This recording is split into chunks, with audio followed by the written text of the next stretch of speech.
masukin kita apa dulu? Inspeksi dulu, ada gejala apa enggak, ada kelainan apa enggak. Kemudian setelah itu, setelah inspeksi, ekologi luarnya kita periksa apa? Kita lihat ada benjolan apa enggak, kita palpasi, kita raba gitu ya. Makanya kita ujian waktu K3 ke-4 ya, kita raba ada benjolan apa enggak. Setelah itu baru kita siapkan. Kita siapkan. Kalian udah pernah melakukan pemeriksaan, biasa kita minta izin dulu, ibu rasanya dinginnya seperti ini ya, misalkan ya, jangan ujung ini ya, kan ini steril, ujung ini kita masukin ke bawah kuman di pahanya, masuk ke dalam, jadi kita ujungnya maka ini, kemudian biasa kita pakai jari kita untuk memudahkan masuk, dan kita masukkan ke dalam, waktu masukkan kita buka ya. Sebelumnya kita ngetes dulu di luar, kadang-kadang tuh ada ininya udah kendor, jadi dia nggak ngunci, jadi waktu pas dia nutup ininya kendor lagi, nutup lagi tesnya. Jadi kita selalu ngetes dulu sebelum kita masuk ke vagina pasien. Oke, itu jadi kita buka. Ini fungsinya buat apa? Kita udah buka gini. Nah ini posisiin atas bawah. Tujuannya supaya ya biar kelihatan porsinya sepenuhnya. ya, kelihatan porsinya. Jadi selalu kita gunakan atau kalau perlu aja? Kalau perlu aja. Biasanya untuk kasus-kasus yang mungkin overweight atau obes atau udah paritas sudah banyak, paritas 4 biasanya UB-nya tuh agak nutupin, jadi biasanya kita atur, kita naikkan si tuas yang bawahnya, jadi kita naikkan supaya kebuka lebar, enak melihatnya. Jarang sekali kita pakai, tapi kalau kita lihat kok posturnya jelas, ya udah kita mainkan ini. Kalau nggak sih tetap posisi normal. Kalau yang tadi yang belum pernah melahirkan normal, ya.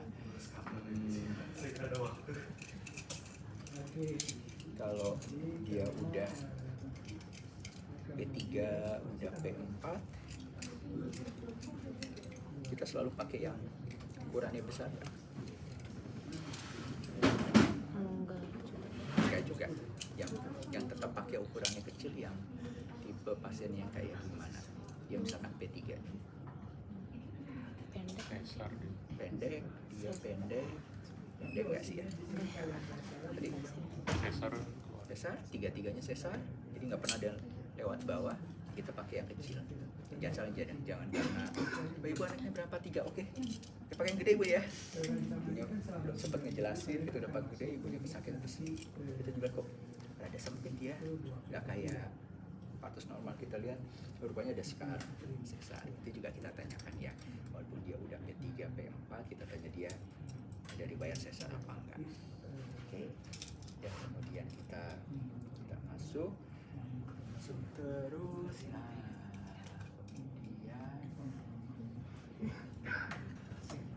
Ininya ya, si ada spatula, ada sitobras, kemudian kita butuh apa lagi biasanya?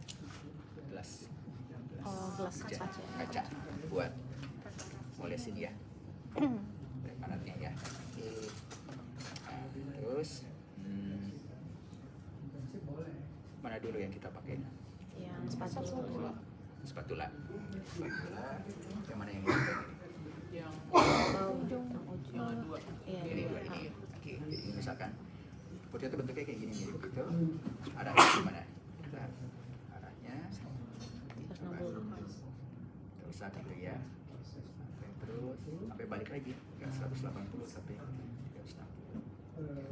Baru kemudian kalau mau hemat di gelasnya itu setengahnya buat si ectocervix tadi diolesin, yang setengahnya buat yang spatula. Kita masukinnya gimana, setengah aja atau semuanya atau sepertiga? Semua Ada semua nih, setengah katanya, setengah dulu katanya, nanti setengahnya besoknya lagi gitu ya. Oke, kira-kira yang kita tahu panjang cervix dulu berapa normalnya? 7 cm. Coba 7 udah sampai fundus tuh. Udah sampai fundus. Normalnya berapa? 3 sampai 4 cm. Jadi ya kita harus masukin semua. Kenapa ada case yang dia CA cervix tapi asalnya nggak dari ectocervix tapi dari endocervix. Jadi kita harus masukin semua supaya nanti semua selnya ikut keambil. Kalau kita cuma setengah, cuma masuk 2 cm, 2 cm-nya kita nggak masukkan. Jadi kita harus masukin semuanya. Kemudian kita putar. Biasanya cukup 180 derajat karena kan udah cakup semuanya. Terus baru di sisi yang tadi si patula ini pakai yang sitobrasi, arahnya berlawanan sama arah yang kita ambil tadi supaya dia nempel. Setelah udah selesai jangan lupa dimasukin ke tempat sampah ya, tempat sampah khusus, tempat sampah medis, dan kita tunggu hasilnya. Itu yang si pap smear. Nah, kalau yang satunya yang IVA, prinsipnya kalau udah sama si spekulumnya tetap sama, kita menggunakan spekulum cocok bebek, kemudian kita perlihatkan porsinya, baru kemudian kita potong ya, atau presentasi seberapa banyak dok, totalnya ya tergantung kita melihat ada perubahan warna apa enggak. Apa kita bilang white ya, kita lihat perubahan white apa enggak. Kalau perlu nanti difoto gitu bentuk white-nya seperti apa, dimenangkan ya, apakah ada lesi prekanker atau bukan nantinya. Oke, itu pap smear dan IVA. Ada yang masih belum jelas kan? Dok, Ya. Saya mau bertanya dok, kalau misalnya sebelum lakukan pemeriksaannya kan harus ada informed consent dulu ya dok. Kira-kira informed consent itu apa aja ya dok? Dan biasanya tuh reaksi mereka ketika agen pemeriksaannya itu kayak gimana? Apakah kesakitan atau biasa aja dok? Informed consent tertulis yang harus ditandatangan sama suami itu nggak ada, karena kita nggak memasukkan benda kayak kita IUD gitu ya. IUD kita mesti ada informed consent, ini enggak. Jadi cukup kita bilang bahwa kita akan melakukan pap smear, dan biasanya pasien itu datang memang kepengen pap smear. Jadi cuma sedikit yang kita tawarkan, terus kemudian dia mau, memang sejak awal dia mau pap smear. Rasanya mungkin seharusnya nggak sakit kan, kita nggak memasukkan, nggak kayak kita masang IUD kan, kita memasukkan bendasi ke dalam rahim ini kan, kita bilang kita tunjukin aja sih sebetulnya alatnya cuma ini nih ibu, yang ini nanti diolesin aja ibu, kemudian kita tempelin ke gelas kaca, yang ini ya ini rasanya geli malah kali ibu ya, dan kita masukin ke leher aja kita bilang. Jadi kita mesti jelasin apa yang kita kerjakan, karena kalau kita nggak ngejelasin, kita punya imajinasi yang aneh-aneh, waduh nanti ditusuk ya dok ya, atau diapain apa gitu. Terima kasih dok. Kalau itu sebelum pap smear IVA, genitalia luar tuh perlu dibersihkan dulu nggak, atau itu bisa mengganggu hasilnya? Kalau dia di leher rahimnya penuh sama floor albus, malah kita batalin. Tapi kalau di sisi-sisinya, di porsionya sendiri nggak ada yang aneh-aneh, nggak apa-apa. Tapi setelah kita ambil, mau sekalian kita bersihkan silakan.